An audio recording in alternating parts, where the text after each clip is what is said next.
So last time हम लोगों ने मैथ्स की कंप्लीट स्ट्रैटेजी डिस्कस की थी। जितने भी आपके मन में डाउट्स होंगे ना, अगर आपने एक बार वो वीडियो देख लिया, सारे के सारे क्लियर होने वाले हैं। एग्जैक्टली में कैसे करके आप लोगों को मैथ्स को अप्रोच करना है, कौन कौन से जो टॉपिक्स है, आप लोग अगर उनको पढ़ लिया, even if you are a non math student, आप लोगों का एग्जाम क्लियर होने ही होने वाला है। सिर्फ आप कट ऑफ की अगर बात करते हो, वो तो आराम से क्लियर हो ही जाएगी। इवन आप लोग 100+ आराम से मार्क्स स्कोर कर लोगे। सो ये सब चीजें आप लोगों को अगर जाननी है, जरूर से जो इस वीडियो का फर्स्ट पार्ट है वो जरूर से आप देखना, ताकि एग्जैक्टली में आप लोगों को समझ में आ सके कि मैथ्स को कैसे करके अप्रोच करना है। आज की जो वीडियो होने वाली है उसमें हम लोग जीएटी का जो पेपर होने वाला है, जिसमें एक पोर्शन आप लोगों का इंग्लिश का रहेगा, फिर एक पोर्शन आपका जीएस को कैसे करके अप्रोच करना है वो रहेगा। सो बेसिकली हम लोग इसको दो पार्ट्स में करेंगे, बेसिकली दो पोर्शन में करेंगे सेम वीडियो के अंदर, ताकि आप लोगों को एग्जैक्टली में आइडिया आ सके। और एक और चीज, सबसे बड़ी बात भाई, इनकी अलग अलग कट ऑफ नहीं होती है, एक ही कट ऑफ होती है। इंग्लिश प्लस जीएस को मिला के ही आपका जीएटी का पेपर बनता है, और इसी का आपको 25% लाना होता है। तो अगर कोई मुझे बोलता है मेरे इंग्लिश में कट ऑफ भी क्लियर नहीं हो रही है, बाकी में हो रही है, ओवरऑल देखा जाता है, आप लोगों का अलग अलग नहीं देखा जाता है। अब आप लोगों को अगर जानना है कि एग्जैक्टली में इंग्लिश कैसे करके अप्रोच करें, कि एग्जैक्टली में अगर मैं नॉन मैथ्स अगर मैं हिंदी मीडियम से हूं तो मुझे कैसे करके जो इंग्लिश को अप्रोच करना है, या फिर अगर मैं नॉन साइंस बैकग्राउंड से हूं तो क्या मेरे को साइंस पढ़नी पड़ेगी क्या एग्जैक्टली में, अगर मेरे को एनडी का एग्जाम क्लियर करना है। या फिर अगर आप लोग साइंस बैकग्राउंड से हो तो ज्योग्राफी पढ़नी है, हिस्ट्री पढ़नी है, इकोनॉमिक्स पढ़नी है, और आप लोगों का पॉलिटी पढ़नी है, और जो तुम्हारे सरदर्द जो है तुम्हारा करंट अफेयर्स, वो पढ़ना है कि नहीं पढ़ना है, वो भी तुम लोगों को आज बताने वाले कपल। बिफोर मूविंग अहेड, आप लोगों के लिए इंपॉर्टेंट जानकारी है, जो हम लोगों का बैच है उसके बारे में कंप्लीट डिटेल तो आप लोगों ने ऑलरेडी इस वीडियो में देख लिया होगा, आपको डिस्क्रिप्शन में भी लिंक मिल जाएगा। इसके अलावा ना बहुत सारे ऐसे बच्चे जिन लोगों ने बैच ज्वाइन कर लिया है, लेकिन उन लोगों ने अभी हमारा जो व्हाट्सएप ग्रुप है, जो हमारा टास्क ग्रुप है टेलीग्राम पे, इसके अलावा जो हमारा ग्रुप डिस्कशन वाला ग्रुप है, और हम लोगों का जो टेस्ट वाला ग्रुप है, वो ज्वाइन नहीं किया है। उसके लिंक आप लोगों को अनाउंसमेंट सेक्शन में, आप लोग कोर्सेज में जाना, आप लोगों को अनाउंसमेंट सेक्शन में सबके लिंक मिल रहे होंगे, डू ज्वाइन इट, क्योंकि वहां पर हम लोग आप लोगों को बहुत सारी चीजें प्रोवाइड कर रहे होते हैं, एग्जैक्टली में कैसे करके चीजों को अप्रोच करना है, और बहुत सारी चीजें। इसके अलावा बहुत सारे बच्चे ऐसे हैं जो कंटिन्यूसली मैसेज कर रहे थे कि भैया कब तक एडमिशन क्लोज हो जाएगा। तो 13 अक्टूबर से हमारे एडमिशन क्लोज हो जाएंगे, सिर्फ 7 से 8 सीटें बची है। तो जरूर से जिसको भी ज्वाइन करना है वो जरूर से ज्वाइन कर लेना, और जितने ही बच्चों ने बैच ऑलरेडी परचेस कर लिया है वो अनाउंसमेंट में जाके लिंक से ग्रुप्स जरूर ज्वाइन कर लेना, ताकि आप लोगों को सारी की सारी इन्फॉर्मेशन टाइमली मिल जाए। बहुत सारे ऐसे बच्चे जिन लोगों ने थोड़ा सा लेट ज्वाइन किया बैच को, या फिर अभी जो ज्वाइन करने वाले हैं, मन में ये डाउट है कि जो सिलेबस ऑलरेडी कवर हो चुका है, क्योंकि 25 सितंबर से हमारी क्लासेस स्टार्ट हो चुकी थी, सो वो लोग कैसे रिकवर अप करेंगे, हम लोग तुमको सब कुछ बताएंगे। इसके अलावा आप लोगों को रिकॉर्डेड क्लासेस तो मिल ही रही होंगे ना, आप लोग उन रिकॉर्डेड क्लासेस को देखना। उसके बाद आप लोगों को जो भी डाउट होता है, आपको पता है कि संडे को हमारी स्पेसिफिकली डाउट क्लास चलती है। इसके अलावा अगर आपको और कोई डाउट है, आप लोग क्लास की एंड में जरूर से पूछ सकते हो, और जो हम लोग टॉपिक पढ़ रहे होते हैं वो तो आप क्लास के बीच में ही पूछ सकते हो, बट अपना कोई एडिशनल डाउट आप लोग क्लास के एंड में पूछ सकते हो। सो आप लोगों के जितने भी डाउट्स है they all will be catered, don't worry about this. आप लोगों के जितने भी डाउट्स है सब हम लोग सॉल्व करेंगे। चलो अब हम लोग सेशन को स्टार्ट करते हैं। सो फर्स्ट क्वेश्चन यार, अगर हम लोग बात करते हैं इंग्लिश से स्टार्ट करते हैं। सो एग्जैक्टली मैंने इंग्लिश को अप्रोच कैसे करके करना चाहिए, क्योंकि बहुत सारे ऐसे बच्चे हैं जो कहते हैं कि मुझसे ना वोकैब याद नहीं होती। अब वोकैब के लिए ना मेरे दोस्त ने मुझे बताई है, ब्लैक लेवल नहीं, ब्लैक बुक, ठीक है। सो ब्लैक बुक उसने एक नाम का बताया है। सो वो वाली क्या मैं पढ़ूं क्या, क्योंकि अगर उसने बताया वो पढ़ लिया ना भाई, तेरे 20 के 20 क्वेश्चन सही। सेकेंडली, आप लोगों के एरर्स जो होते हैं, क्या एरर्स की प्रैक्टिस जो है वो कैसे करके मैं करूं। सो ये दो क्वेश्चंस बेसिकली आप मोस्ट ऑफ द स्टूडेंट्स के रहते हैं, चाहे वो हिंदी मीडियम से हो या फिर आप लोग के नॉर्मली वो सीबीएसई बोर्ड से हो। सर पर्टिकुलरली यदि मैं इंग्लिश की बात करूं, तो हमेशा से मैं स्टार्टिंग से ये बात बोलते आया हूं कि इंग्लिश को अप्रोच करते टाइम, एम करते टाइम, हमें सर पहली बात तो यह है कि जो बेसिक इंग्लिश है किसी की भी, उसको एम करना बहुत जरूरी है। मतलब जब तक इंसान की बेसिक इंग्लिश इंप्रूव नहीं होगी ना, वो पर्टिकुलरली जो 50 क्वेश्चन इंग्लिश के वो नहीं कर सकता है। 50 क्वेश्चन इंग्लिश के बहुत, यदि अपन गेम चेंजिंग की बात करें तो जो गेम चेंजर होता है जीएटी में, वो इंग्लिश के 50 क्वेश्चन होते हैं और साइंस के 50 क्वेश्चन होते हैं। यदि इंग्लिश के 50 क्वेश्चन एम करना है, पहली बात तो यहां पर बेसिक क्लियर करना पड़ेगा। अभी बेसिक क्लियर करने का मतलब क्या होता है? बेसिक क्लियर करने का मतलब है जो बेसिक इंग्लिश होती है, आप यूजुअली आप अडॉप्ट करो कि जैसे आप स्पीकिंग कर रहे हो, यूजुअली जो राइटिंग है वो कर रहे हो, जो यूजुअली लिसनिंग है वो कर रहे हो। इनमें यदि आप अपना if you would try your best to make a good hold over them, तो काफी हद तक वो जो बेसिक इंग्लिश है वो वहां पर रिफ्लेक्ट होगी, क्योंकि जीएटी का पार्ट इंग्लिश है। GAT stands for general ability test, तो वो जनरल वाला पार्ट है, वो जनरल इंग्लिश जो है वो आपको आनी चाहिए, और वो आती है सर इंटरेस्ट से। उसमें आपको जेस्ट होना बहुत जरूरी है, एंथुसियाज्म होना बहुत जरूरी है, इंटरेस्ट होना बहुत जरूरी है। तो जब इंटरेस्ट आता है कि भाई हमारे को अकेडमी जाना है, एनडीए जाना है, इंग्लिश सीखना है, फिर वो साइड में जो ऑटोमेटिकली जो 50 क्वेश्चन का इंटरेस्ट है वो ऑटोमेटिकली रिफ्लेक्ट होने लगता है, फिर वो आने लगता है। अभी बेसिक इंग्लिश को करे कैसे? सबसे जरूरी है सर ग्रामर, बेसिक ग्रामर है। बेसिक ग्रामर बहुत इंपॉर्टेंट है। एक कॉन्फिडेंस तो अलग बात है कि कॉन्फिडेंस होना चाहिए, मगर जो ग्रामर है, जब अपन 50 क्वेश्चन की बात करेंगे तो यहां पर जो बेसिक ग्रामर है, जैसे कि आर्टिकल्स है, सेकेंडली टेंसेस जो कि सबसे एकदम बेयर बोन्स कहते हैं, यहां पर आर्टिकल्स, टेंसेस हो गए, वॉइस हो गए, जो प्रीपोजिशंस हो गए, मोडाल्स हो गए, ये जो कंजंक्शंस हो गए, जो बेसिक बेसिक चीजें हैं, इनके ऊपर कैसे काम करना है, कैसे इनको इंप्लीमेंट करना है, इनके ऊपर हमारे को ग्रिप बनानी है। तो जब इनके ऊपर ग्रिप बनाते हैं तो जो हमारे बड़े बड़े टॉपिक्स हैं, जैसे कि अभी जैसे आपने एरर का जिक्र करा है, most of the error sir tenses के एरर देखने को मिलते हैं। कई सारे मॉडल्स, प्रीपोजिशन गलत लग जाती है, कई जगह आप देखोगे वो जो कंजंक्शन का एरर होता है। तो ये जो मेजॉरिटी वाला पार्ट है, ये हमारा जो बेसिक ग्रामर है वहां से हमारा कंप्लीट हो जाता है। अब अभी आप देखेंगे जैसे इंग्लिश में बहुत ज्यादा पैटर्न स्विच हो रहा है, अभी जैसे बहुत तहलका मचा दिया है कि सवाल कहां से आ रहे हैं, कैसे हो रहे हैं। अभी जैसे अभी एनडीए 2 2024 हुआ, उसमें दो चीजें ऐड ऑन हुई, एक पैराग्राफ वाला क्वेश्चन ऐड हुआ और सेकेंडली अपना सेंटेंस कंप्लीशन वाला क्वेश्चन ऐड हुआ। अब यदि आप देखेंगे वो जो सेंटेंस कंप्लीशन वाला सीन था, उसमें जो बेसिक इंग्लिश होती है, बेसिक इंग्लिश का मतलब ये नहीं है कि एकदम ही एबीसीडी, मतलब जो टेंसेस हैं, जो मोडाल्स हैं, जो प्रीपोजिशन है, जो कंजंक्शन है, जो आर्टिकल्स हैं, वो लग रहा है सर वो सवाल हो जा रहा है। मतलब इधर यदि आप देखेंगे, मतलब सेम चीज वही पैराग्राफ में हो रही है। अब पैराग्राफ सर जो आ रहा है, जो पैसेज आ रहा है, अब वो पैसेज को लिए कोई अलग से क्लास थोड़ी, मतलब एक तरीका बताया जा सकता है कि this is an ideal approach वो पैराग्राफ को सॉल्व करने के लिए, मगर उसके लिए स्पेसिफिकली अपन कोई चीज नहीं बता सकते, क्योंकि पैराग्राफ कुछ भी आ सकता है। अब वो चाहे पाकिस्तान का टेररिस्ट हो, चाहे चाइना का टेररिस्ट हो, मारने का तरीका, ट्रेनिंग सभी को एक ही दी गई है जो कि वहां पर एग्जीक्यूट करना है। हाँ, थोड़ी सी अप्रोच बता सकते हैं कि पाकिस्तान के टेररिस्ट ज्यादा ढीठ होते हैं तो इस तरीके से उनको टैकल करना है। तो बस वही बात यहां पर है। तो पहली बात तो बेसिक इंग्लिश। अब बेसिक इंग्लिश आपके लिए बेसिक नहीं है, दैट्स अ डिफरेंट थिंग, मगर यूपीएससी के लिए तो बेसिक है ना यार, जनरल एबिलिटी टेस्ट, तो उसको इंप्रूव करना पड़ेगा। इसके अलग अलग सेशंस होते हैं, जैसे कभी भी मैं इंग्लिश पढ़ाता हूं तो नाउन की क्लास अलग होती है, प्रोनाउन की अलग होती है, कंजंक्शन की अलग होती है। उसके बाद यदि अपन देखेंगे डिवाइड कर लेते हैं, आप थोड़ा एरर वाला पोर्शन देख लेते हैं, मैं थोड़ा जो इधर वाला साइड वाला वोकैब वाला पोर्शन है वो देख लेता हूं। तो अभी एरर और जो चेंज इन पैटर्न है ये मैंने आपको बताया। बाकी जो वोकैब वगैरह जो ब्लैक बुक वाला सिनेरियो है सर वो अलग बैठता है। यदि मैं आपको वोकैब की बात करूं, टू बी वेरी ऑनेस्ट, जैसे कि अभी आपने ब्लैक बुक का बोला, तो सही बता रहा हूं सर, मेरे को तो ऐसा नहीं लगता है कि ब्लैक बुक वगैरह ये फलानी बुक की बिल्कुल भी जरूरत है। और ये जो अलग अलग एग्जाम्स होते हैं सर, रेलवे, एसएससी वगैरह, एकदम दिमाग में रखना पड़ेगा, this is not SSC, this is UPSC. Exam का अपना एक लेवल है, एग्जाम का अपने एक स्टैंडर्ड है। वो जो प्रीवियस ईयर क्वेश्चन का एनालिसिस चल रहा है उसको फॉलो करो भाई। मतलब जितनी भी जैसे अपन लोग करवाते हैं, अपन क्या करवाते हैं, एनडी के प्रीवियस ईयर क्वेश्चन है उसकी बढ़िया से वोकैब करवा दी, सीडीएस की जो वोकैब है वो करवा दी। अब जो सीडीएस, एफकेट, एनडी, इनकी जो मतलब जो सबसेट बनता है, जो कि तीनों में बार बार फ्रिक्वेंटली चल रही है, वो करवा दी।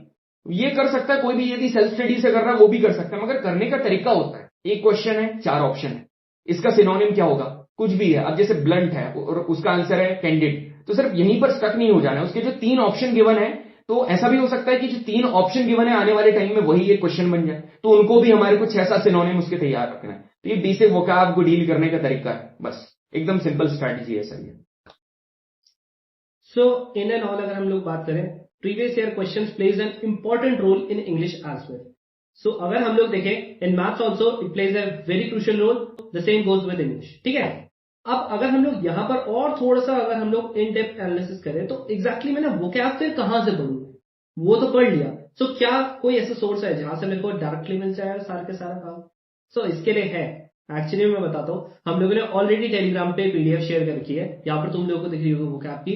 एक काम करना, इस पीडीएफ का ना आप लोग प्रिंट आउट निकलवाना, प्रिंट आउट निकाल के इसको रीड करना, यू विल फाइंड कि आप लोगों के जो इस बार तक के जो एरर वो वोकैब्स है ना, they are coming from that PDF directly.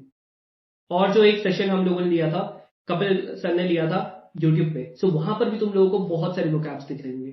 सो यार, और सेकेंडली बात रही एरर्स की ऑलरेडी हम लोगों ने जो सेशंस ले रखे यूट्यूब पे, वो देख लेना, तुम्हारा काम वहीं से बन गया। बात रही पार्ट्स ऑफ स्पीच या फिर आप लोगों के पैसेजेस वगैरह की, we have already taken a session in the form of mock test, वहां पर आप लोगों को अप्रोचेस बता के। बट अगर हम लोग देखें वोकैब एंड जो एरर होगा वो आप लोगों को हम लोग पढ़ा सकते हैं, but when it comes to sentence rearrangement आप लोगों के इडियम एंड फ्रेजेस अप्रोच बता रखिए। We have taught you the approach कि कैसे के इडियम एंड फ्रेजेस को आप लोगों को अप्रोच करना है। एक भी याद करने की जरूरत नहीं है, एक भी बता रहा हूं कैसे करना है, ऑलरेडी बता रखा है, वो जरूर से देख लेना। इसके अलावा आप लोगों के पैसेजेस हो गया, आप लोगों के क्लॉज टेस्ट हो गए, you have to practice it. अगर आप लोगों को करना है आपको प्रैक्टिस करना पड़ेगा, no one can teach you. और ये आएगी जैसे कपिल सर ने बोला from basic grammar. So I suggest कि जितना हो सके स्टार्ट रीडिंग। यार रीडिंग से काफी हेल्पफुल होता है चीजें। सेकेंडली सर, जैसे अभी अपने इडियम एंड फ्रेजेस का सर ने अभी जिक्र करा कि याद करने की जरूरत नहीं है, उनका मतलब यह है कि जो जगह जगह से तुम्हारे को पीडीएफ स्टडी मटेरियल आता रहता है ना कि ये कर लो, ये एग्जाम में आया, ये वाला कर लो, ये वो वाले एग्जाम में आया, ये वाले वो वाले एग्जाम में, ये नहीं करना है। जो बेसिक देखो, पहली बात तो जो प्रीवियस ईयर क्वेश्चन वाले इडियम्स एंड फ्रेजेस हैं जो कि बहुत ज्यादा प्रोमिनेंट है, जिसकी पीडीएफ नरेंद्र सर ने टेलीग्राम पर भी डालकर रखी है, जो कि बैच में भी कराए जाते हैं, वो करना है।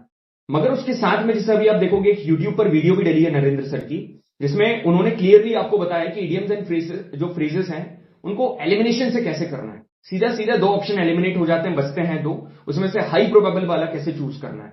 तो वो जो एलिमिनेशन का तरीका है ना, वो आना जरूरी है, और इडियम फ्रेजेस इजीली आप कर सकते हो वहां से।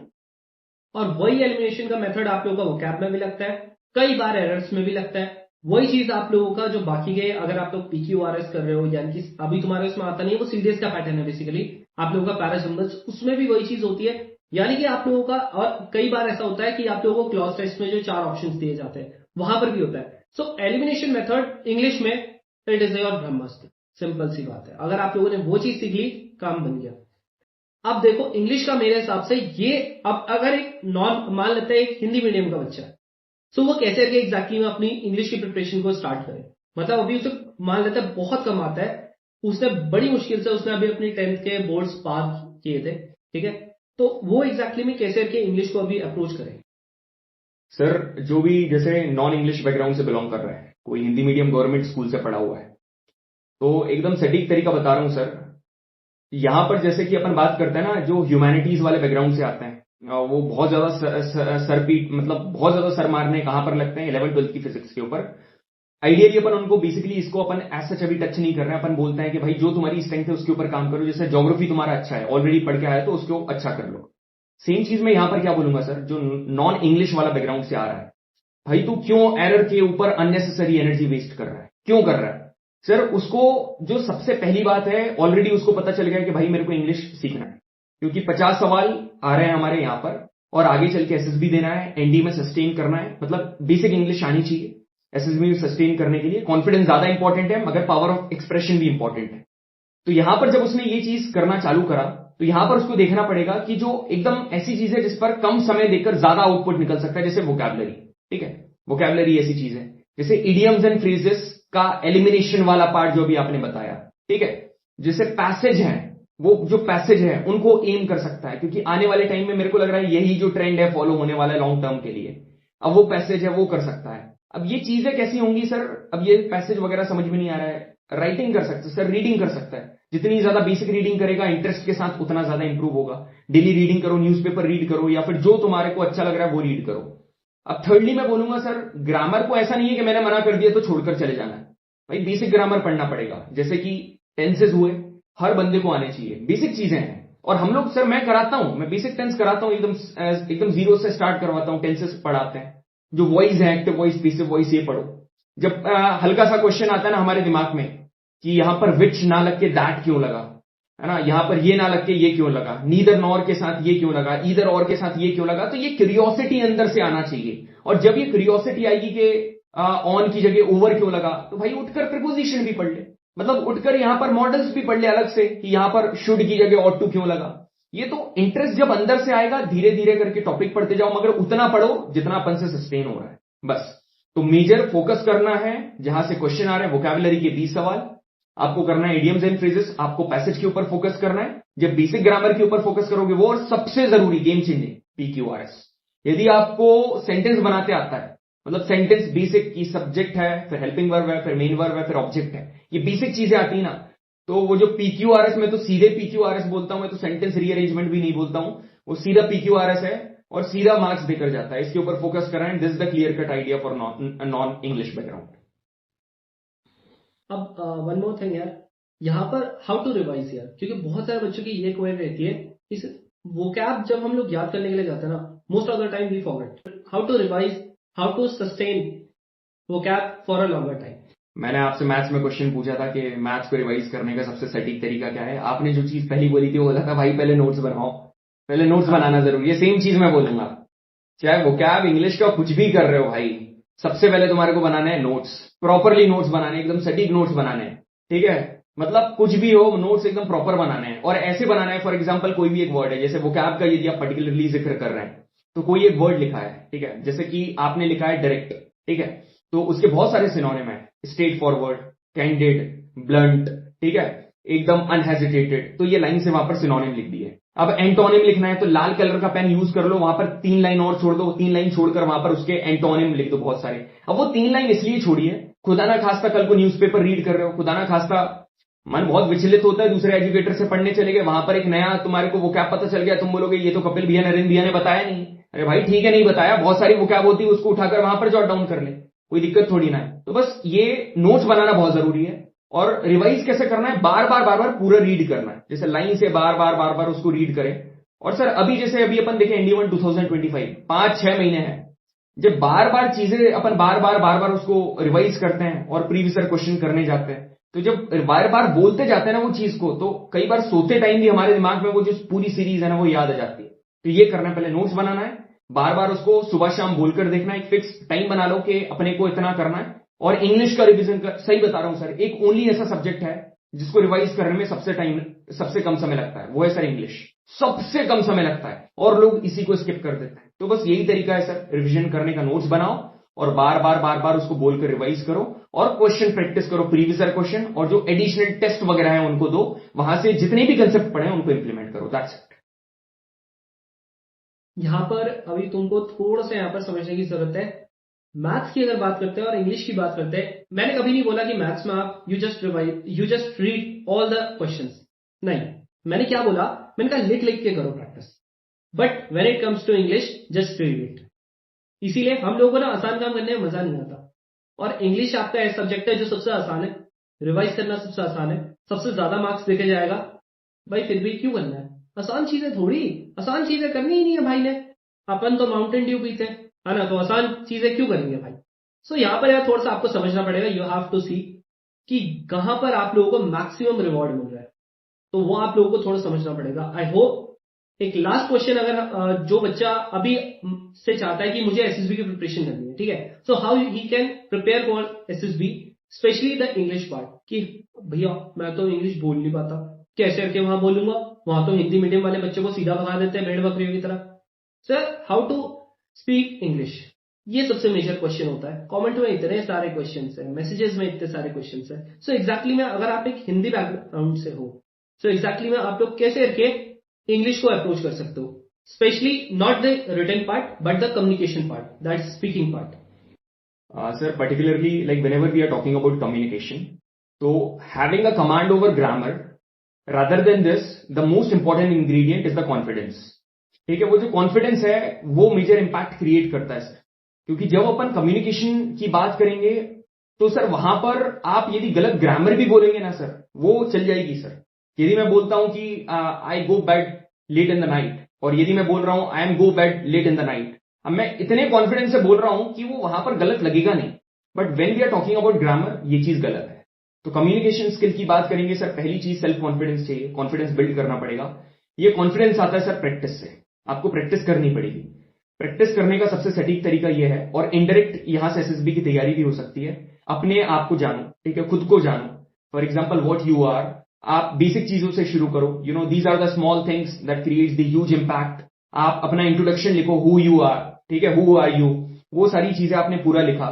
आप मिरर के सामने जाओ, मिरर के सामने आप ओवरऑल वहां पर बोलो कि किस तरीके से आपको करना है, पूरा इंट्रोडक्शन वहां पर दो।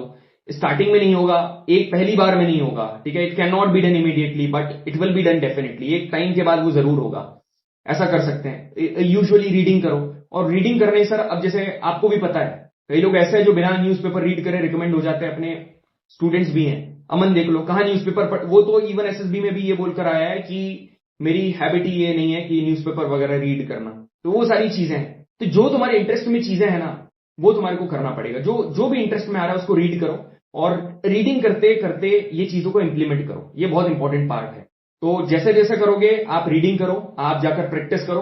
प्रैक्टिस आप ऐसे कर सकते हो, रियल लाइफ में उसको इंप्लीमेंट करो। फॉर एग्जांपल, आप व्हाट्सएप कर रहे हो तो मैसेज करने के बजाय आप ऑडियो चैट का यूज करो। और यदि आप कभी भी मोबाइल यूज कर रहे हो तो उस टाइम पर आप खुद का वीडियो रिकॉर्ड कर सकते हो कुछ भी बोलते हुए। रही बात लेक्चरेट की, तो बहुत आसान टॉपिक लो, ठीक है। About my hobby, like about my favourite memory, about my favourite place. तो इनको करते करते तो इनडायरेक्ट आपकी एसएसबी की भी तैयारी होगी, सही में होगी। तुमको लग रहा होगा भाई कि एसएसबी के लिए बहुत करंट अफेयर्स एंड ये फलाना जियोपॉलिटी ना। The more you know about yourself, the more confident you will be over there, ठीक है। तो जितना खुद के बारे में जानोगे, और फ्रेशी के इंटरव्यू में तो मोस्टली खुद के ही बारे में होता है, तो खुद के बारे में जितना पर्सन कॉन्फिडेंटली बताता है ना, उतना बढ़िया होता है। अभी अमन का जब मैं अपना सेशन शुरू हो रहा था, मैंने उससे जब पूछा था कि अपना इंट्रोडक्शन दे, उसने अपना इंट्रोडक्शन दिया। जब मैंने उससे पूछा कि तूने ये इंट्रोडक्शन कितनी बार रिवाइज करा, बोल रहा कि सर जब मैं तैयारी करता था मैं तो रोज ही इंट्रोडक्शन रिवाइज करता था। तो आपको ऐसा लगता है कि पहली बार कोई चीज बोली जा रही है तो उसने पहली बार बस बोल दिया है, उसके पीछे जो हार्डवर्क होता है ना, वो तुम्हारे को नहीं पता होता है, और मोस्टली लोग बताते नहीं है। तो ये कंटिन्यू करना है, तुम्हारे को प्रैक्टिस करनी है और उसको इंप्रूव। बिल्कुल। अब यहाँ पर हमेशा बच्चे बोलते हैं कि भैया how to build that confidence, जो अभी बोला ना कि you have that self confidence. So यार मैं सिंपल बोलता हूँ, तुम्हारे घर में जो छोटा भाई बहन है ना, बोलो भाई उसके सामने, वो तुम्हारी थोड़ी गलती निकालेगा, you will not find faults in you यार। उसके बाद जैसे एक बार मान लेते हैं तुमने 2 महीने तक अपने छोटे भाई बहन, जितने भी लोग थे, जितने भी छोटे बच्चे तुम्हारे घर में आ रहे हैं, उसे सुना दो, भला बुरा जितना सुनाना है वो सब सुना दो उसको, बट इन इंग्लिश ओनली। अब उसके बाद now you have certain level, 2 महीने के बाद फिर उसके बाद अपने आते हैं कस्टमर केयर, एयरटेल वालों से बात कर लो, जियो वालों से बात कर लो, जिसका भी है, बट इन इंग्लिश। क्योंकि वहां पर you will get some good people जिनका कम्युनिकेशन स्किल अच्छा होगा, ठीक है, क्योंकि उनका काम ही वही है। सो आप लोग अगर वहां पर वो चीज करोगे ना, so you will have that confidence at this level, ठीक है। सो आप लोगों का कॉन्फिडेंस लेवल धीरे धीरे करके बूस्ट होगा।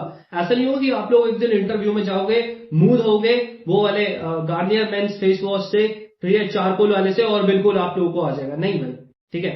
आप लोगों को प्रैक्टिस करनी पड़ेगी। This is the only way through which you can gain that confidence, specially the self confidence ना यार। वो तो तुम लोगों को शायद पता होगा कि मौत से ज्यादा बड़ा डर आप लोगों का स्टेज फेयर का होता है। So it is a kind of stage fair only. So उतना बड़ा अगर आप लोगों को डर निकालना है, यू हैव टू प्रैक्टिस। चलो, इंग्लिश हो गया आप लोगों का complete. Now comes the GS part. GS part में आप लोगों को सबसे पहले हम साइंस डिस्कस करेंगे। सो पहला ही क्वेश्चन ये है, क्या साइंस पढ़ना सबको जरूरी है, या फिर जो आप लोगों का नॉन साइंस बैकग्राउंड से बच्चा है, क्या वो छोड़ सकता है? सर मतलब मैं मतलब जैसे आप देखोगे, मतलब नॉर्मली जो यदि अपन डायरेक्टली बात करें, अभी जैसे वर्ल्ड कप हुआ, ठीक है, वर्ल्ड कप बहुत अपने लिए प्रोमिनेंट, मतलब बहुत ही प्रोमिनेंट सीन था वो। तो यदि अपन बड़े बड़े मैचेस की बात करेंगे ना सर, तो अपन मतलब बड़े बड़े मैचेस की बात करते हैं, और ऑन दी अदर एंड जब अपन छोटी छोटी सीरीज वगैरह देखते हैं, तो अपन वहां पर एक पॉइंट ऑफ टाइम पर सर अपन सोच सकते हैं कि भाई ओपनिंग बैट्समैन आप रख लो ईशान किशन और गायकवाड़ और गिल। मगर जब बात आती है सर बड़े बड़े एग्जाम्स, ठीक है, बड़े बड़े matches, you can't forget Virat Kohli and Rohit Sharma. तो वहीं पर ये जो विराट कोहली एंड रोहित शर्मा जो जीएटी के है ना, दी हार्ट एंड सोल, वो है सर इंग्लिश और साइंस। सही बता रहा हूं, path is same for everyone. आप हिंदी मीडियम से बिलोंग कर रहे हो, ठीक है भाई, आप नॉन साइंस बैकग्राउंड से बिलोंग कर रहे हो, ठीक है भाई, आप आर्ट से आ रहे हो, कॉमर्स से आ रहे हो, कहीं से भी आ रहे हो, it doesn't matter in Indian armed forces where you are coming from, मगर कहां जाना चाहते हो वो मैटर करता है। And if you want to clear NDA exam, आपको साइंस पढ़नी पड़ेगी, आपको बिल्कुल साइंस पढ़नी पड़ेगी। अब मैं ये नहीं बोल रहा हूं कि साइंस पढ़नी है तो फिजिक्स के 25 में से 25 सवाल करने, केमिस्ट्री में से 15 सवाल करने, बहुत बड़ा मिथ है सर ये। बायो में 10 में से 10 सवाल करने, ऐसा नहीं। इंग्लिश में 50 में से 50 सवाल करने। आपको क्या करना है क्या नहीं करना है ये भी बताया जाता है। मगर हाँ, आपने जो क्वेश्चन पूछा उसका आंसर एकदम सर सीधा एकदम ब्लंटली मैं दूंगा, इंग्लिश बिल्कुल भी नहीं छोड़ सकते हैं sir, you can't skip English. और साइंस? साइंस भी सर, बिल्कुल साइंस तो मतलब बिल्कुल साइंस भी नहीं छोड़ सकता है। ठीक है। अब यहां पर बात आती है कि फिजिक्स, बच्चे बोलते हो भैया मैंने आर्ट्स क्यों ली, आप बताओ मेरे को।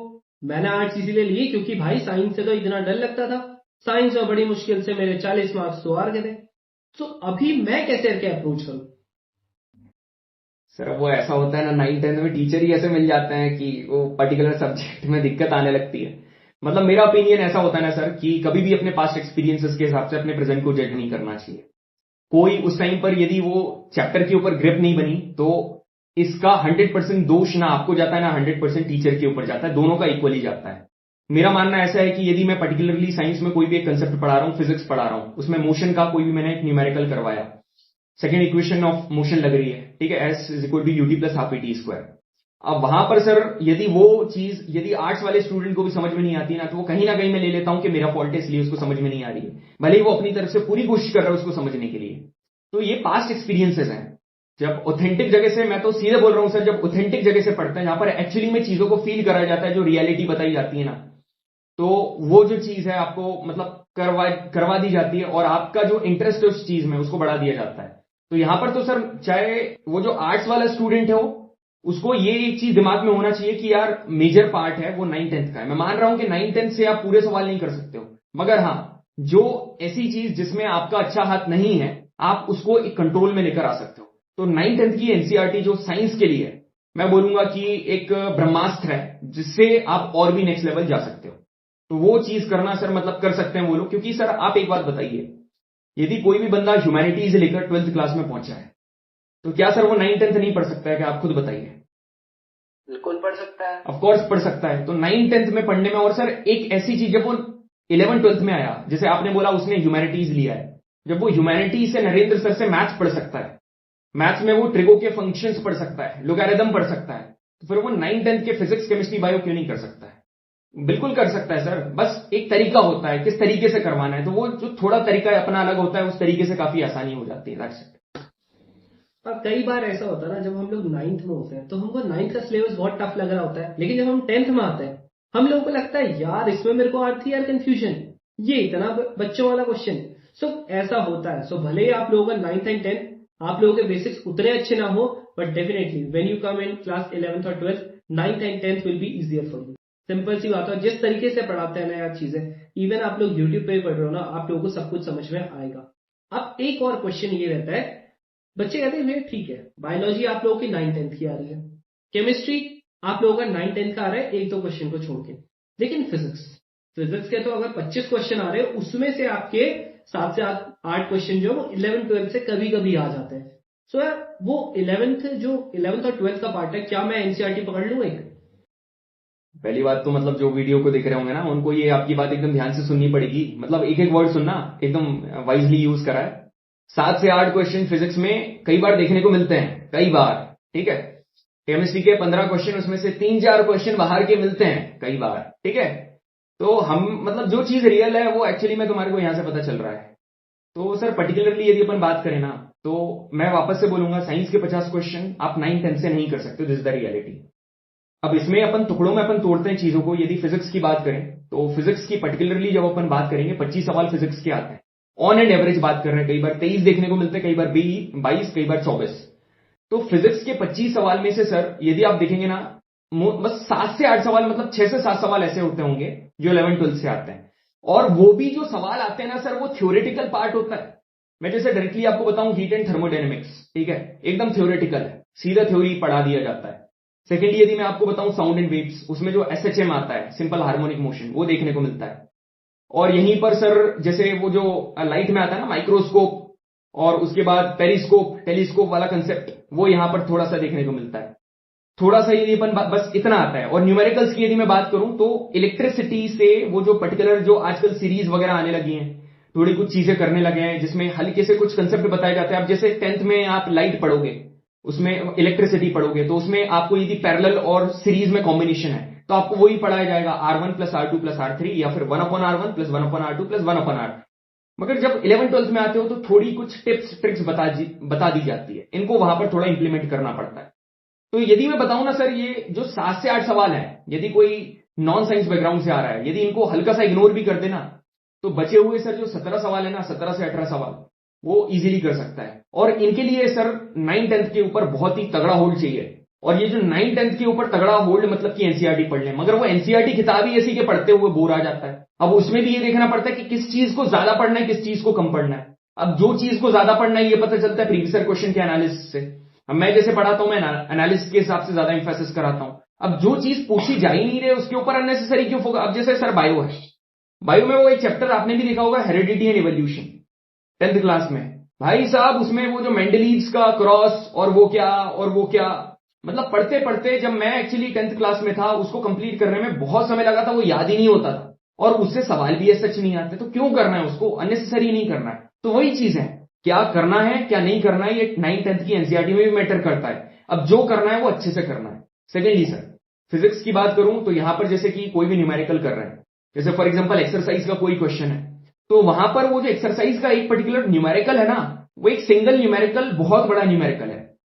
अब उसको स्किप करना मतलब कि पैर पर कुल्हाड़ी मारना क्यों। अब तुमको मतलब स्टूडेंट को ऐसा लगता है कि भाई इतना बड़ा क्वेश्चन थोड़ा देगा एनडीए, मगर उसको पार्ट दे देगा, पूरा पार्ट दे सकता है वो। आपने एक क्वेश्चन सर देखा होगा, सीडीएस में भी देखा होगा, एक टावर बना हुआ है, उसके ऊपर एक बंदा खड़ा हुआ है, पूछते हैं कि ऊपर से जाने का नीचे तक कितना टाइम लगा।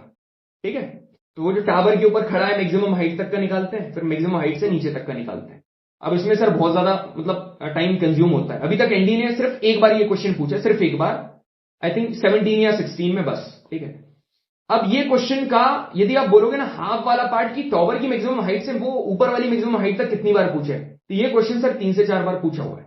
तो वो जो पूरा क्वेश्चन एनसीईआरटी में गिवन है उसका जो छोटे छोटे पार्ट्स हैं वो भी बहुत ज्यादा इंपॉर्टेंट है। दैट मीन्स फिजिक्स का जो कंसेप्ट है वो ज्यादा इंपॉर्टेंट है न्यूमेरिकल से। जब कंसेप्ट अच्छा आएगा तो न्यूमेरिकल ऑटोमेटिक अच्छा है। That was about physics.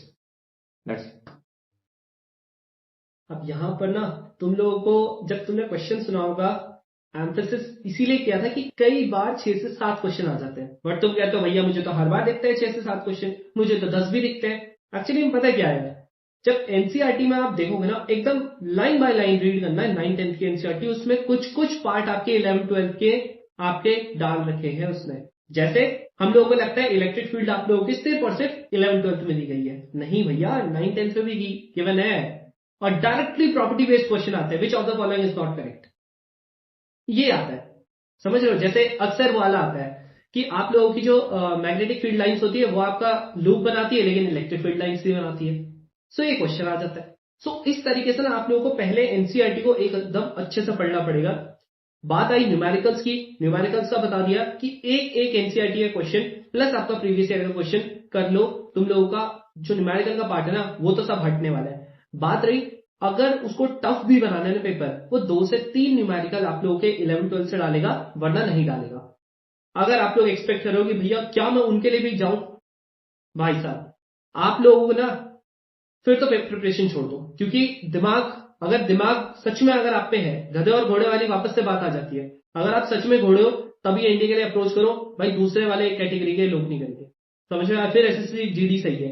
जैसे वो एसएससी जीडी वालों को लगता है ना कि भाई बिना पढ़ाई के बस मैं भागता रहूं और मैं सेलेक्ट हो जाऊंगा, वो वाली अप्रोच सीधे सिपाही तक रखी गई है। If you want to be an armed forces officer, आप लोगों को थोड़ा बहुत अपना दिमाग का यूज करना पड़ेगा। You have to use your mental ability भाई, क्योंकि क्या चीज पढ़ना है क्या चीज छोड़ना है। आपके पास 300 क्वेश्चन दे दिए या 300 मार्क्स के क्वेश्चन दे रखे, यानी कि आप लोगों के मैथ्स में 120 क्वेश्चन, आप लोगों के जीएटी में 150 क्वेश्चन। अब छांट लो भाई, मार्क्स तो 900 है, अब छांट लो भाई तुम। और हमारी कट ऑफ कितनी जाती है, बच्चे सोचते हैं भैया बहुत जाती होगी। अरे भैया लास्ट टाइम 330 के करीब गई है, आज तक की मैक्सिमम कट ऑफ बता रहा हूं 360 गई है। So if you are aiming for 400 marks ना, you will not get merit out 100%, this is my guarantee, चाहे कितना ही पेपर आसान आ जाए। तो यहां पर आपको समझना पड़ेगा, यानी कि जितना आपको छोड़ना है उतना आपको करना भी नहीं है। अगर आप लोग 900 मार्क्स का हाफ करोगे कितना बनता है 450। अब 450 का भी थोड़ी करना है आपको, 450 में तो आपकी ऑल इंडिया रैंक 50 में आ जाएगी। ठीक है, एक अभी तुमने देखा होगा जो लास्ट टाइम की मेरिट आई थी एनडीए 2023 की आई थी, वहां पर आप लोगों का जो ऑल इंडिया रैंक 27 था या 9 था, ऐसी कुछ था, 417 मार्क्स आ गए थे। And he is in all India rank top 30 में था। सो आप लोगों को समझना पड़ेगा, थोड़ा सा यहाँ पर दिमाग लगाना पड़ेगा कि क्या चीज पढ़नी है क्या चीज छोड़नी है। मैथ्स एकदम क्लियर कट हो गया, you can't leave it but you can select some selected portion, या फिर आप कह सकते हो आप लोग सेलेक्ट नहीं लीव कर सकते हो कुछ सिलेक्टेड पोर्शन, वो ज्यादा बेटर वर्ड रहेगा। तो आप लोगों को मैथ्स पढ़नी, वो साइंस पढ़नी है, you have to study English no matter which background you are having. अब आ जाते हैं हम लोग जीएस का जो मेन पोर्शन होता है, क्या अगर मैं साइंस बैकग्राउंड से हूं, चलो 8 साल तो पढ़ेंगे, but if I am from science background, क्या मुझे ज्योग्राफी पढ़नी है? सर देखिए पर्टिकुलरली मतलब एकदम ट्रिक है ऐसा एनडीए एग्जाम, यदि आपको मतलब जीईटी में अच्छे से आपको एक्सेल करना है, बढ़िया तरीके से करना है, कोई 3 टॉपिक पकड़ लो, मतलब 3 सब्जेक्ट्स पकड़ लो, 2 को कभी छोड़ नहीं सकते, ठीक है? एक है इंग्लिश और एक है साइंस। तीसरा वो देखो जहां से तुम्हारे को ज्यादा आउटपुट मिल रहा है। अब बचे हुए 3 है सर, हिस्ट्री है, पॉलिटी, इकोनॉमिक्स है, और एक है ज्योग्राफी। अब यहां पर सर कॉमन सेंस है कि मतलब हिस्ट्री एंड पॉलिटी का सिनेरियो ऐसा चलता है, अभी तक का जब प्रीवियस ईयर क्वेश्चन का एनालिसिस देखेंगे, जब हिस्ट्री ज्यादा आएगी तो पॉलिटी कम आएगी, जब पॉलिटी ज्यादा आएगी तो हिस्ट्री कम आएगी। अभी आपको पॉलिटी कम देखने को मिल रही है तो हिस्ट्री के सवाल बड़े हुए हैं। अब हिस्ट्री में भी ऊपर नीचे सिनेरियो चलता रहेगा, एंशिएंट, मिडिवल, मॉडर्न, ठीक है, और वर्ल्ड हिस्ट्री अलग अलग सिनेरियो चलता है। इकोनॉमिक्स का सीन ही अलग है सर, और पॉलिटी में बहुत सारी चीजें हैं, इसमें से कुछ सेलेक्टिव टॉपिक्स पढ़ना पड़ता है। मगर ज्योग्राफी यदि आप देखेंगे ना, कहां हिस्ट्री में 8 सवाल, 9 सवाल, 10 सवाल, कहां पॉलिटी में 3 सवाल, 4 सवाल, कई बार 1-2 भी आते हैं। हमारे मेरे टाइम पर तो एक डाल दिया था, इतनी पूरी पॉलिटी महाभारत पढ़ के गए थे, फंडामेंटल ड्यूटी का सवाल डाल दिया था। इकोनॉमिक्स है, इतनी सारी इकोनॉमिक्स है, micro economics, macro economics, Indian economics, ठीक है, इतना सब कुछ कंप्लीट कर रहे हैं, और 5 ईयर प्लान भी बहुत है। अब इतना कंप्लीट करने के बाद ज्योग्राफी के तो सर 20 सवाल आते हैं ना, ज्योग्राफी के 20 सवाल आते हैं, तो इट्स बेटर सर जब साइंस 9-10 का कोई बंदा पढ़ रहा है और इंग्लिश जब इतनी काम कर रहा है, तो थोड़ी बहुत एनर्जी ज्योग्राफी के ऊपर कर लो ना। ज्योग्राफी का कितना सर, मैं सही बता रहा हूं आपको, ज्योग्राफी के 3 पार्ट है, physical geography, world geography, Indian geography. यदि मैं फिजिकल ज्योग्राफी की बात करूं, 3 पार्ट है, जियोमॉर्फोलॉजी, क्लाइमेटोलॉजी, ओशिनोग्राफी। जियोमॉर्फोलॉजी के लिए 10 सेशन, अपना जो बैच का मैं सीन बता रहा हूं 10 सेशन, क्लाइमेटोलॉजी के लिए 7 सेशन, मतलब हद से हद, ठीक है, एंड ओशिनोग्राफी के लिए 3 सेशन। आप देखोगे समथिंग 18-19 सेशन में पूरा फिजिकल ज्योग्राफी खत्म है। ऑन एंड एवरेज 27 घंटे में पूरा फिजिकल ज्योग्राफी खत्म है। फिजिकल ज्योग्राफी से सवाल कितने आ रहे हैं, क्वेश्चन पूछा जाता है 8 से 9 सवाल आ रहे हैं फिजिकल ज्योग्राफी से। यदि क्लियर कट यदि अपन देखेंगे 8 से 9 सवाल, या ज्यादा भी 8 से 9 सवाल एटलीस्ट ज्यादा देखने को मिलते हैं फिजिकल ज्योग्राफी से। अब अलग जगह क्या करा जाता है सर, वर्ल्ड ज्योग्राफी का अलग सिनेरियो करा जाता है, मतलब अलग क्लास लगाई जाती है, एशिया का सिनेरियो अलग, ऑस्ट्रेलिया का अलग, अफ्रीका अलग।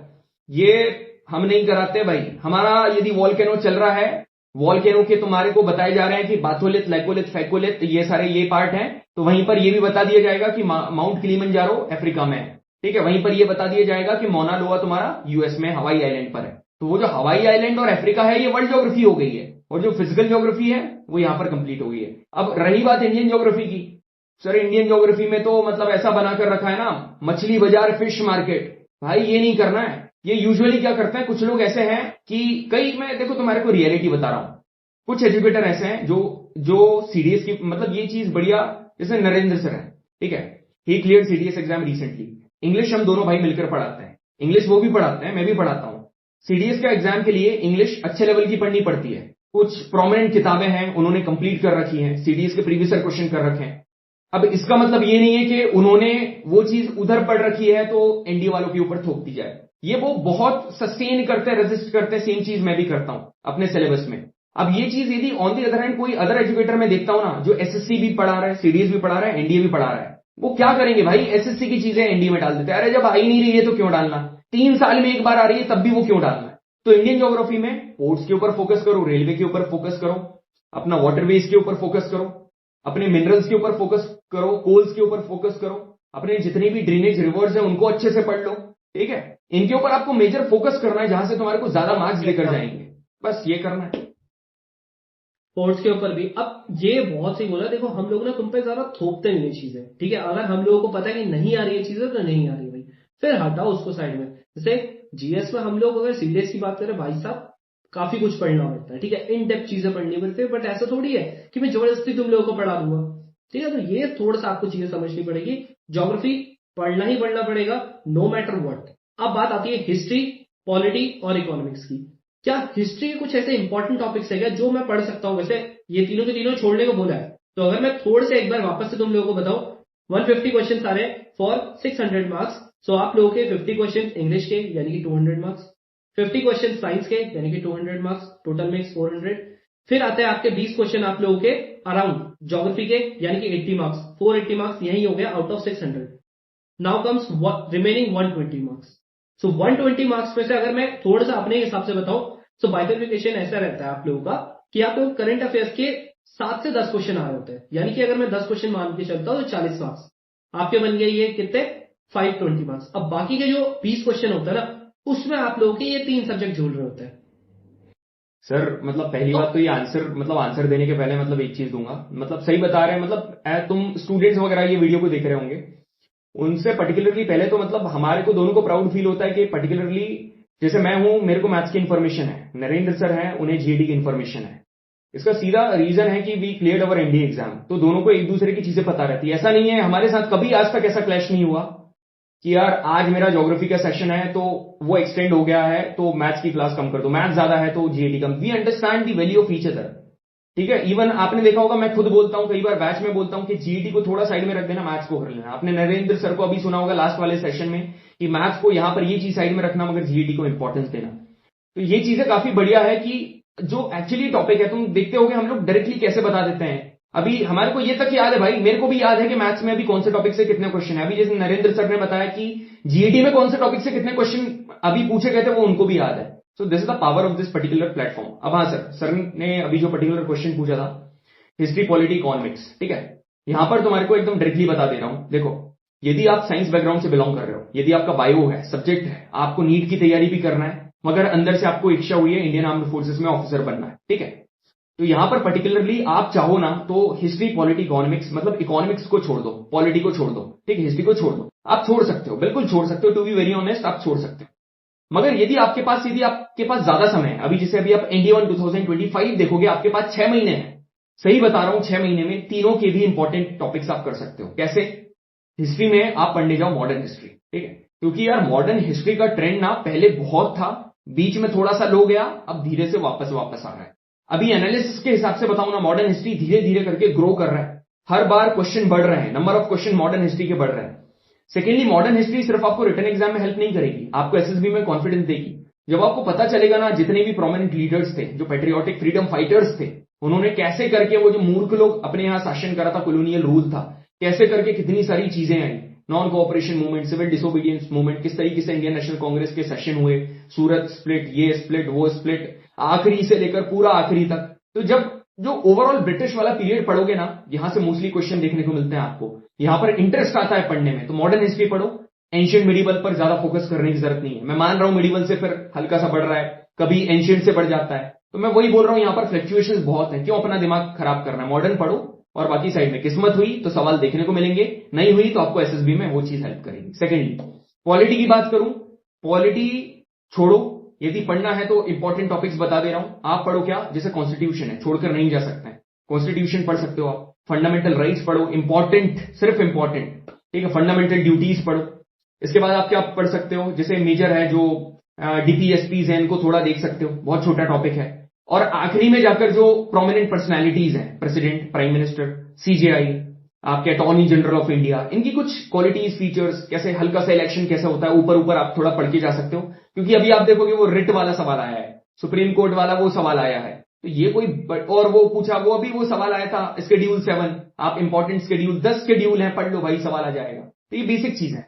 इकोनॉमिक्स की बात करूं तो भाई मेरे को पूरी इकोनॉमिक्स आती है, मगर फिर भी मैं एक चीज बोल रहा हूं, सिर्फ 5 ईयर प्लान्स, बस 3 सवाल इस बार, 3 सवाल, ठीक है, सिर्फ 5 ईयर प्लान को एक पीडीएफ हर बार का ऐसा नियम है कि नरेंद्र सर शेयर कर देते हैं एग्जाम के 3 दिन पहले, और हर बार उससे सवाल देखने को मिलता है। मैं 3 साल से देखते आ रहा हूं ये चीजें, और मैं कभी इस चीज के मैं ध्यान ही नहीं देता हूं इकोनॉमिक्स, मैं उनके ऊपर रहता हूं कि यार ये करवा देंगे, ये वो पीडीएफ भेज देंगे और वहां से सवाल आ जाएगा। तो ये 3 को किस तरीके से आइडियली अप्रोच करना, मैंने आपको एकदम 2 मिनट में क्लियर कट आइडिया बता दिया। अब इसके अगेंस्ट में कोई जाएगा ना, उससे बड़ा मूर्ख कोई नहीं है, सही बता रहा हूं, डायरेक्टली बोल रहा हूं। That's it. अब यहाँ पर अगर मैं तुमको थोड़ा सा पॉलिटी का बताऊं ना यार, पॉलिटी में बेसिकली वो चीजें आती है जो थोड़ा सा करंट से रिलेटेड होती है। जैसा अभी रिट्स का आया था, अभी रिट्स काफी ज्यादा इशू में था, ठीक है, क्योंकि कई बार ऐसा होता है कुछ केसेस चल जाते हैं सुप्रीम कोर्ट वगैरह में, तो उस तरीके से आता है। जैसे पिछली बार क्या हुआ था, बहुत ज्यादा न्यूज में था आर्टिकल नंबर 371, ठीक है, मैंने इन लोगों को पहले ही बोल दिया था 371 आएगा ही आएगा, आया भी, बट वो इतना डेप्थ में आ गया वो क्वेश्चन कि भाई साहब उसे कोई कर ही नहीं सकता।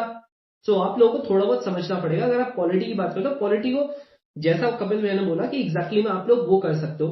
कॉन्स्टिट्यूशन की बात करी तो कॉन्स्टिट्यूशन में भी जो आपका प्रियम्बल है उसको थोड़ा बहुत पढ़ लो, जैसा आपका अमेंडमेंट 42 तो आता ही आता है, ठीक है, बहुत बार आता है। सो थोड़ा बहुत जो इंपॉर्टेंट अमेंडमेंट्स है वो पढ़ लो, 12 शेड्यूल्स है वो पढ़ लो, जैसे उसकी आपको ट्रिक भी पता है कि पीएम और वो टीयर्स ऑफ ओल्ड पीएम। सो इस तरीके से आपकी जो होगी। इसके अलावा डीपीएसपीस के डायरेक्टली आ जाता है, कौन सा आपका गांधीयन प्रिंसिपल पे है, कौन सा आप लोगों का सोशलिस्ट पे है। सो इस तरीके से आप लोगों की चीजें आ जाती है। इसके अलावा फंडामेंटल ड्यूटीज डायरेक्टली आ जाते हैं, आप लोगों के फंडामेंटल राइट्स का आ जाता है कि इनमें से कौन सा ऐसा है जो आपका फ्रीडम, राइट टू फ्रीडम है। इसके अलावा कौन सा ऐसा है जो इमरजेंसी में नहीं हो सकता, आप रिवोक नहीं कर सकते, आप लोग उसको हटा नहीं सकते। सो एग्जैक्टली में इस तरीके से आपके कुछ फंडामेंटल राइट्स के क्वेश्चन आ जाते हैं। फिर उसके बाद जैसे इलेक्शन है। अब इलेक्शन अभी रिसेंटली अगर मैं बात करता हूँ, एग्जाम्पल रिसेंटली अगर किसी का इलेक्शन हुआ है, प्रेसिडेंट का हुआ, वाइस प्रेसिडेंट का हुआ, सो उससे रिलेटेड थोड़ा बहुत कोई क्वेश्चन आ जाएगा। बट वो डिपेंड करता है। अब देखो ये मैंने जो बताया ना, ये दिखने में छोटा है, बट एक्चुअली में अगर आप डेप्थ में जाओगे ना, it is quite a lot. तो अगर आप लोग ये चीजें करते हो, चाहे हिस्ट्री हो, चाहे पॉलिटी हो, चाहे इकोनॉमिक्स भी हो, डू एट द एंड। आप लोगों को लास्ट में करना पड़ेगा। अगर आपके पास लास्ट के 1 महीने का टाइम जो है, उसमें आप लोगों को सिर्फ मॉक टेस्ट देने हैं, आप लोगों को सिर्फ रिवीजन करना है, तब जाकर थोड़ा बहुत इससे पढ़ लो, या फिर आप लोगों के लास्ट के 1.5 महीने बस। लेकिन सबसे पहले focus on English, focus on science, focus on maths and geography. बस ये चारों सब्जेक्ट आप लोग पकड़ लो, आप लोग इतने बढ़िया मार्क्स लाओगे ना, यू वोंट बिलीव कि ये सच में आप ही का स्कोर कार्ड है। अब लास्ट एक जो सबसे ज्यादा जो बच्चे पूछते हैं, करंट अफेयर्स। भाई इन्हें पता नहीं क्या लगता है कि करंट अफेयर्स वो 7 क्वेश्चन कर लूंगा मेरी दुनिया संवर जाएगी, पता नहीं क्या लगता है इनको। वो जरा क्लियर कर दे कि एग्जैक्टली में करंट अफेयर्स कैसे पढ़ना चाहिए। कैसे है देखो, एक होते हैं प्रो लोग, ठीक है, एक नॉर्मल लोग होते हैं जो पढ़ते हैं आखिरी में, ठीक है, जो पूरा एक साथ पढ़ लेंगे। फिर एक आते हैं प्रो लोग जो आपके मंथली पढ़ रहे होते हैं। फिर एक आता है प्रो मैक्स, वो आते हैं वीकली वाले पे। फिर एक आते हैं अल्ट्रा प्रो मैक्स वाले जो आते हैं डेली पे। अरे भाई साहब, इनमें से कौन सा आदमी है जो सही करेगा, किसका हैंग हो जाएगा फोन। और अल्ट्रा प्रो मैक्स में मोस्टली फीमेल कैंडिडेट्स आती हैं, to be very honest. Sir मतलब पहली बात मैं आपको बता रहा हूं, मतलब ये इतना बड़ा मिथ है ना। जैसे ही सुना ना कि नेशनल डिफेंस एकेडमी, ये जो डिफेंस वर्ड आ गया, एसएसबी आ गई, तो भाई करंट अफेयर पढ़ना है, पढ़ना है, पढ़ना है, ठीक है। और सर ये पता, ये लोग, मेरे को ऐसा लगता है कि ये ना सिर्फ रिटन एग्जाम को सोचकर अपना करंट अफेयर नहीं प्रिपेयर करते हैं, ये सोचते हैं कि एसएसबी में अपने को बहुत हेल्प मिलेगी। भाई मैं तुम्हारे को बता रहा हूं, ठीक है, दोनों ने इंटरव्यू दिया है हम लोगों ने। फ्रेशी के इंटरव्यू में बस एक सवाल, gentleman tell me 3 national and 3 international news which are in news right now, बस इतना पूछेगा और थोड़ा डीप में पूछ लेगा और कुछ नहीं पूछेगा। अभी मुकुल के साथ सेशन हुआ था, ठीक है, जब रिकमेंड हुआ 2 बार, ठीक है, तो उसने क्लियरली बोल कर आया, sir I do not have any habit of reading newspaper, I am poor in current affairs, और इसकी हाई ट्रेनेबिलिटी आप इंप्रूव कर सकते हो। तो एसएसबी के पॉइंट ऑफ व्यू से यदि आप रिटन एग्जाम में करंट अफेयर पढ़ रहे हो, आपसे बड़ा मूर्ख कोई नहीं है, बहुत ज्यादा एक्सटेंट पर, ठीक है, बहुत ज्यादा एक्सटेंट पर। जियो पॉलिटी पढ़ रहे हो, वो इंटरेस्ट है, बहुत बढ़िया, वेरी गुड, आपकी हॉबी है, पढ़ो, ठीक है। ऑन दी अदर हैंड मेरी बात सुनो, यदि करंट अफेयर कर रहे हो ना, तो भाई ये डेली वाली मूर्खता करने मत जाओ, ठीक है। एक कॉमन सेंस लगाओ। अभी 6 महीने का समय है, डेली 1 घंटा दे रहे हो तुम, 1 घंटा कितने 7 सवाल है, और डेली 1 घंटा तुम मैथ्स के कोई टॉपिक को दो ना, जो कि तुम्हारी कट ऑफ नहीं रोक पाएगा, बस 1 घंटा दे दो। 1 घंटा ट्रिगो को दो ना भाई, 15 सवाल तुम्हारे को देकर जाएगा। अच्छा तुम्हारे को ट्रिगो मैथ से थोड़ा सा वो है, तो तुम जीडी में दो ना, तुम जीडी में अपना थोड़ा सा पॉलिटी कर लो, थोड़ा सा हिस्ट्री कर लो, थोड़ा सा इकोनॉमिक्स कर लो। उतने ही समय तुम फिजिक्स के न्यूमेरिकल्स करो ना, 25 सवाल। क्यों तुम्हारे को करंट अफेयर पढ़ना है? और यदि करंट अफेयर पढ़ना है तो सबसे सही समय बता रहा हूं तुम्हारे को, अभी के इंडिया 1 2025 13 अप्रैल को तुम्हारा पेपर है, ठीक है। तुम 13 दिन पहले, ठीक है, 13 दिन पहले, कई लोग क्या करते हैं, सर 13 अप्रैल को पेपर है, 12 अप्रैल को करंट अफेयर की मैराथन देखने लग जाते हैं। करंट अफेयर की मैराथन से अलग ही ऑब्सेशन है लॉन्डो को, ये नहीं करना है भाई, ठीक है। 13 दिन तक कुछ नहीं, जो पढ़ा है उसको अच्छे से रिवाइज करना है। उसके पहले 13 दिन पहले आपको, जो बहुत सारे लोग हैं, पता है तुम्हारे को मैराथन का जमाना है, करंट अफेयर की जो जितनी भी मैराथन्स आएंगी आप वहां पर देख सकते हो, ठीक है। मंथली आप पूरा जो इंपॉर्टेंट है वो देख लो, आपको मंथली देखना है मंथली देख लो, मगर इंपॉर्टेंट देखना। और जो भी ना यार, बहुत एकदम छोटी छोटी चीजें स्टैटिक बता रहे हैं, अब तुमको बताने लगे कि ये डे कब सेलिब्रेट होता है, ठीक है, पृथ्वी दिवस कब आता है, वजह क्या थी, कब शुरू, ये सब नहीं करना है, ठीक है, ये सब नहीं करना है। वो फिर एसएससी वगैरह वो अलग चीज सिनेरियो हो जाता है, ठीक है। तो ये करना है करंट अफेयर का बेसिक आपको। और मंथ की बात करें तो अभी जैसे सितंबर में ओवर हुआ, तो सितंबर, अक्टूबर, नवंबर, दिसंबर, जनवरी, फरवरी, मार्च, ठीक है, इतना करना है, 5 या 7 महीने। तो आप खुद सोच लो, 7 महीने रोज 1-1 घंटे यदि आप देखोगे, 1 घंटे मतलब 30 घंटे, 30 घंटे अब तुम वही दिमाग लगाओ। मैंने अभी तुमसे क्या बोला था कि 25 घंटे ज्योग्राफी के लिए, 25 घंटे ज्योग्राफी, फिजिकल ज्योग्राफी, जो कि तुम्हारे 8 क्वेश्चन करवा देगी, और तुम्हारे कितने घंटे इधर तुम लगा लो, 30 घंटे एक महीना, मतलब 210 घंटे करंट अफेयर, 7 क्वेश्चन। सिर्फ और क्लियरली समझ में आ रहा है ना यहाँ? सो ये इनको भी समझना पड़ेगा, वो ज्यादा इंपॉर्टेंट है। अब जैसे यहाँ पर क्या होता है ना यार, तुम लोगों को बताता हूँ, जो 13 दिन पहले अगर मान लेते तुम लोगों ने एक मैराथन देखी जो 4 से 5 घंटे की थी एग्जाम्पल के लिए, आप लोग उससे ना 4 से 5 क्वेश्चन या कई बार 6 क्वेश्चन बना लेंगे। अगर आप लोग मंथली वाला देखोगे ना, मुश्किल से 7 से 8 बना पाओगे, कंप्लीट तो फिर भी नहीं बना पाओगे। सो यार मुझे जहां पर ये लगता है कि अगर आप लोग लास्ट के 4 से 5 घंटे की मैराथन देख लोगे ना, काम बन जाएगा तब भी, ठीक है। अगर आप लोगों को फिर भी देखना है, फिर भी है वो अंदर कीड़ा, तो कोई दिक्कत नहीं। जैसे एक लड़का था जिसने लास्ट टाइम मुझसे पूछा था 5 दिन पहले, ठीक है, वो मुझे कह रहा कि भैया टोटल बचे हैं 5 दिन, यानी कि 5 into 24, 5 into 24 यानी कि लगभग कितने घंटे हुए, 120 घंटे। कह रहा भैया मैं आज से सोऊंगा नहीं और मैं 120 घंटे पढ़ूंगा, क्या मेरा, अभी तक मैंने कुछ नहीं पढ़ा है, क्या मेरा इंडिया का एग्जाम क्लियर हो जाएगा? मैंने बोला तुम्हें क्या लगता है?